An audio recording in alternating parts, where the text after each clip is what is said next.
अक्सर आपको लोग ये कहते हुए मिल जाएंगे कि ग्लाइकोलिसिस को याद करने का कोई ट्रिक वगैरह नहीं है क्या यार, बहुत बड़ा लगता है, पता नहीं कैसे याद किया जाए, कुछ समझ ही नहीं आ रहा है। तो फिर क्या है, बस आज की वीडियो में हम इसे ही देखने वाले हैं कि किस तरीके से ग्लाइकोलिसिस के टॉपिक को बहुत आसानी से बिना ट्रिक का यूज किए याद कर सकते हैं, वो भी बिना किसी मेहनत के।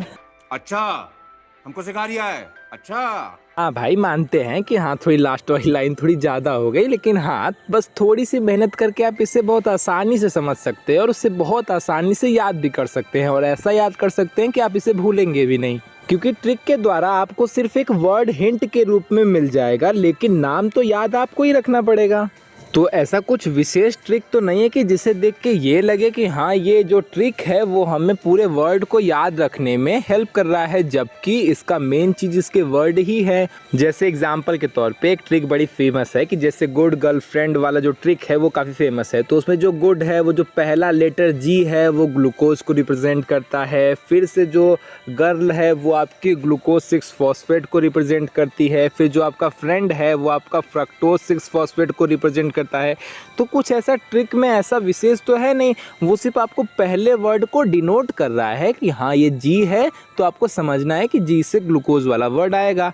उससे बेटर है कि आप इस पूरे चीज़ को, पूरी ग्लाइकोलिसिस की टॉपिक को 3 सांस में कवर कर सकते हैं। अब चलिए, अब हम उसी को देखने वाले हैं। बाकी भैया आपके ऊपर है, जो आपको पसंद में आए आप वो करेंगे ही, क्योंकि आपका मन है और आपके ऊपर डिपेंड करता है। तो चलिए अब देखते हैं कि किस तरीके से इसे बिना ट्रिक के याद कर सकते हैं। अगर आप ध्यान से देख रहे हैं पूरी ग्लाइकोलिसिस को, तो आपको समझ में आ रहा है कि चीज़ें काफ़ी सेम है। जैसे एग्जाम्पल के तौर पर एक बार मैं आपको पढ़ के बता रहा हूँ कि सबसे पहले नंबर पे आपका ग्लूकोज है, फिर ग्लूकोज 6 फॉस्फेट है, फिर चेंज हो जाएगा वर्ड, फिर फ्रक्टोज 6 फॉस्फेट और फिर फ्रक्टोज 1,6। चूंकि 1 और 6 दोनों कार्बन के ऊपर फॉस्फेट ग्रुप जुड़े हुए हैं, इसीलिए बिस वर्ड ऐड हो गया है। जैसा कि हम सभी जानते हैं, हमने आईपीएससी पढ़ी, वहाँ पे जानते हैं कि 2 के लिए बिस, 3 के लिए ट्रिस, इस तरीके की चीज़ें यूज करते हैं। तो उसी के हिसाब से यहाँ पे 1,6 बिस फॉस्फेट हो गया।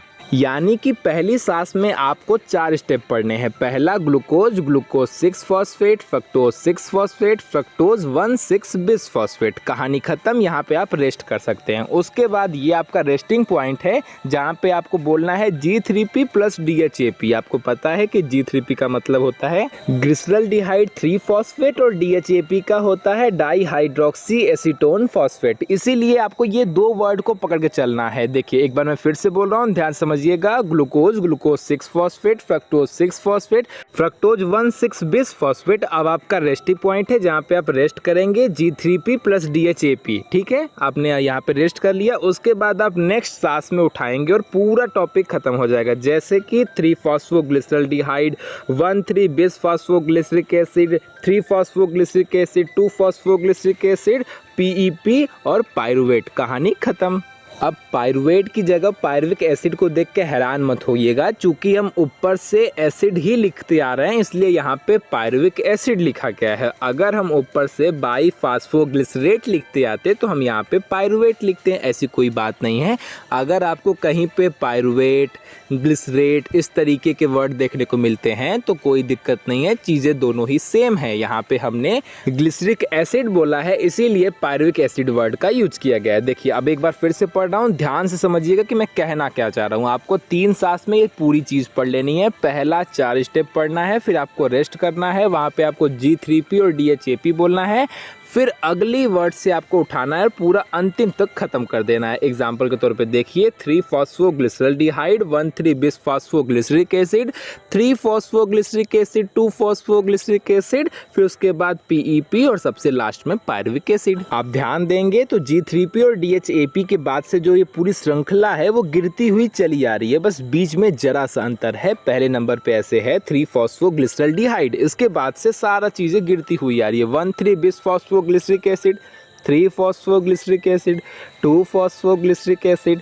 फिर PEP यानी कि फॉस्फोइनाल पायरुविक एसिड और सबसे लास्ट में पायरुविक एसिड। अब आपको बात समझ में आ रही होगी। अब एक बार मैं आपको पूरा पढ़ के दिखाता हूँ, मुझे इसी तरीके से याद हुआ था, कोई ट्रिक की जरूरत पड़ी ही नहीं थी। एग्जाम्पल के तौर पे देखिए glucose, glucose 6 phosphate, fructose 6 phosphate, fructose 1,6 bis phosphate. अब मेरा रेस्टिंग टाइम है, जहाँ पे मैं G3P प्लस DHAP की बात करूंगा। G3P का मतलब होता है ग्लिसरॉल्डिहाइड 3 फॉस्फेट और DHAP का मतलब होता है डाई हाइड्रोक्सी एसीटोन फॉस्फेट। ठीक है, अब अगली सांस से उठाएंगे और पूरा खत्म कर देंगे। 3-फॉस्फोग्लिसरॉल्डिहाइड, 1,3-बिस-फॉस्फोग्लिसरिक एसिड, 3-फॉस्फोग्लिसरिक एसिड, 2-फॉस्फोग्लिसरिक एसिड, PEP और बाद में पायरुविक एसिड। कहानी खत्म। तो उम्मीद करता हूँ चीज़ें आपको पसंद आई होगी, ना पसंद आई होगी। अगर हमारा ऐसा भ्रम है कि ये चीज़ें आसान है तो हमारे भ्रम को तोड़ दीजिएगा, अच्छा कमेंट कर दीजिएगा। हम समझ जाएंगे कि नहीं भैया हम गलत थे, हमको गलत लग रहा है। वो जो ट्रिक के माध्यम से याद किया जाता है, उस एक वर्ड के माध्यम से ही हमको पूरी लाइन याद रखने में हेल्प मिलती है। तो हमारा भ्रम भी टूट जाएगा। हमको ये लगता है कि उसके बिना भी आप इसे बहुत आसानी से याद कर सकते हैं। तो ठीक है, आज के लिए इतना ही। वीडियो पसंद आएगी तो लाइक शेयर सब्सक्राइब करिएगा। बहुत पसंद आ जाए तो कमेंट कर लीजिएगा। तो ठीक है, टाटा।